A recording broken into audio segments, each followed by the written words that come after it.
Welcome back into 3 to C. We're back here at Louisiana Crab Shack, which is now officially a preferred partner of Baylor Athletics. We're repping the Baylor mug here, and we're here to talk a little football. Our segment 3 to C. We pick a high school game, a college game, and an NFL game for you to watch out for this weekend. And meaningful high school football going on in Central Texas right now. What are you watching this weekend? I'm excited. La Vega and Argyle. It seems like this matchup has been going on for the past few years. 2015, La Vega's first state championship. They beat Argyle, and then of course last year in the regional final, La Vega beat Argyle when La Vega had lost earlier in the season, and could be a fair tell of a similar story this year because earlier in the season Argyle defeated La Vega. But the way La Vega has been playing, they've been playing so well up until that Melissa game. However, I heard Coach Hyde say on an interview on ESPN Radio that a lot of the guys had come down with a sickness. So that could have been, if your team is sick with the injury bug, you can never really excel to the furthest, but they still ended up winning on that field goal. The running back duo with Walton and Cummings is pretty unstoppable. 23 touchdowns this season. I'm really excited for that one, and I think that La Vega will end up winning. All right, yeah, that's going to be a fun one, and we talk about a rematch there. I always think district rematches at this time of the year are so fascinating, and that's what we have. We have Lampasas, Liberty Hill, the right to go to the state semifinals and a regional final this week. That's going to be a lot of fun. Lampasas went down to the Alamo Dome this past weekend, and Ace Whitehead and Jalen Porter and that offense was firing on all cylinders, taking down the Blue Jays of Needville. Now they go against that very, very tough running offense of Liberty Hill, that slot T. This is so tough to prepare for on 1 week's notice. So I think this is going to be a fantastic game, a slobber knocker of a game.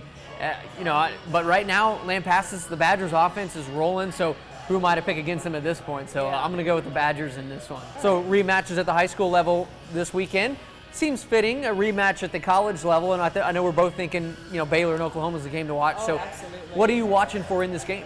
Well, I'm definitely excited to see how Baylor's defense reacts now that CeeDee Lamb will be playing. Obviously, he is their main go-to guy on offense, and he wasn't playing in their first game here at McLean Stadium. So that key factor of that game, Baylor really has to limit his production, and also if they can win the time of possession battle. In their first game they had Baylor on offense had it just over 18 minutes while Oklahoma had it just over 41 minutes. Anytime your defense is on the field for 41 minutes, I don't care if you are one of the top defenses in the country and or the Big 12, it's odds are against you. So just really excited to see Baylor's defense, and of course Charlie Brewer, because he really took game one pretty by the bull by the horns, with just running to the end zone with a few touchdowns, and I think that he played pretty well and wants to get back into into that win column, obviously, because how the game it was kind of an early snap and how it ended. So that interception, that wasn't really his fault,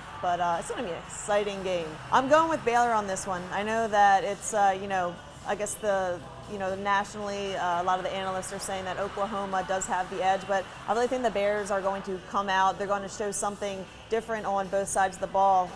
Even though they say Lincoln Riley, once he plays a team the second time around, there's the odds are against their opponent, but I think this is something. It's a special year for Baylor, so I'm sticking with the green and gold on this one. I think it's going to be a real close game, though. Yeah, you look at what happened last year, and he talked about it in his press conference that seeing Texas for a second time, it didn't really make a difference to his team and giving them any more motivation. Talking about how Baylor might be extra motivated because they got the win, or that Oklahoma got the win in the regular season. I just think that they're so talented and they're ready for this, and Oklahoma's got all their pieces back in place. What Baylor's going to need to do, and this is where this game is going to come down to, is I don't think Jalen Hurts is going to give Baylor the ball as many times. And so are you going to be able to take advantage when you do have a short field? It's where special teams comes in. I think Isaac Power's been fantastic for Baylor over the last month, and he wasn't great in that Oklahoma game. You got to make Oklahoma go the full field challenge. Make them drive from the 5-yard line, the 10-yard line, because they've showed you that they can do the ball control thing. But now that CeeDee Lamb is back in the fold, he's so explosive. You want to make them have to make those big plays that Baylor hasn't really given up. So can the Baylor defense contain them, make the special teams make them go the long field, and the offense, they did a great job in the first half, because you think about it, they didn't really have to go far in that first half because they kept getting the ball from Oklahoma, and they were able to take advantage of that. The second half, not nearly as much, and actually quite the opposite. You think about the Jermichael Hasty fumble, the Tyquan Thornton third down drop.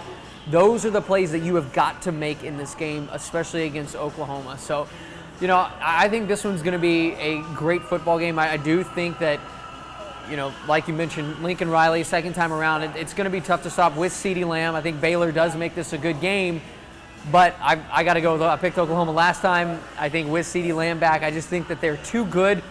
But on the flip side, I do think that that's good news for Baylor, because I do think with a win, Oklahoma gets into the playoff, which means Baylor's going to the Sugar Bowl. And this team going to the Sugar Bowl or the Cotton Bowl, that's a huge accomplishment at this point and a big step forward for this program. So I think they're going to keep it close. They're going to be competitive, and you're going to walk out of there not really knowing who the dominant team was. I think you won't really get that sense because it's going to be a back and forth game, but I think I'm going to go with the Sooners. For sure. And one little element, I'm just excited to see if the Baylor's defense can force turnovers. Because Hurts, that's what he's been kind of known for. That Oklahoma offense, one of their big weaknesses. So many turnovers. So if that happens, it could be on the Bears side, but otherwise, suit to the Sooners. Yeah, that one going on in Cowboys Stadium, the NFL level this week. What are you looking for in the NFL slate of games? Big time NFC matchup, 49ers playing the Saints in New Orleans, and both teams are 10-2, and we have the 49ers coming off that loss against the Ravens, and of course the Saints, they already clinched the division. However, I think if the 49ers play the rest of their cards right this season, that could potentially be a preview of maybe an NFC title game matchup down the road. However, the 49ers, they have two really tough games down the stretch. They play the Rams, and then they play the Seahawks, who's in first place in their division, who they already lost to this season. So this is a huge game for the 49ers. It's a must win, whereas the Saints, I feel like it's, you want to win every game, but it's not as much as a must win. So I'm going with the Saints on this one. They're playing in New Orleans. I know that you've been there many of times, and I hear it's a huge time, obviously home field advantage. Huge. It's a college atmosphere. Oh yeah. So loud. Oh, of course. And last weekend, the Saints, their defense, they got 9 sacks against the Falcons. So I think they're going to give Garoppolo a lot of trouble back there. I think it's maybe going to come within 10 points or so, but I think the Saints are going to win cleanly on this against the 49ers. Yeah, all right. Well, that should be fun. I'm going to go with a game that's really a measuring stick game, because people have done this for years now, and they've written off the Patriots, and all the Patriots, they just don't look the same anymore. Tom Brady looks old, and he has, and there's no excuse for that, really. I mean, they played a great team in Baltimore who exposed them. Then the Texans go in there, or have them come down to Houston. They expose them as well. So now these are the two teams that were in the AFC Championship game last year, the Chiefs and the Patriots. I want to see where these teams are. I want to see, are the Chiefs catching their footing again? Because they were lighting the world on fire at this time last year. That allowed them to host that AFC Championship game. So this is huge in terms of that AFC seeding, because you talk about the Patriots, and they had so much success, and they played in that garbage division for 20 years. That has allowed them to play at home for so long in the playoffs. And if they have to go on the road, they did it last year at Kansas City. They escaped Kansas City, but if you've got to go on the road maybe 1 or 2 games, that's a whole different story for them, especially the way that they've been looking lately. So I want to see, have they got it back together? Do the Chiefs have it back together? And then this could really shape the top of that AFC playoff picture moving forward. As we talked about, the Patriots have just not looked great. I mean, they haven't. The receivers that he has, he didn't really have much to work with, and that really hasn't mattered. But as you get up, I mean, the guy is in his 40s, so you're going to need a little help. So I got to go with Pat Mahomes and the Chiefs in this one. Maybe just wishful thinking, because anyone that can beat the Patriots, I'm all for it. So that should be a fun game. And of course, you can watch all these here at Louisiana Crab Shack this weekend. Of course, we got the SEC Championship going on.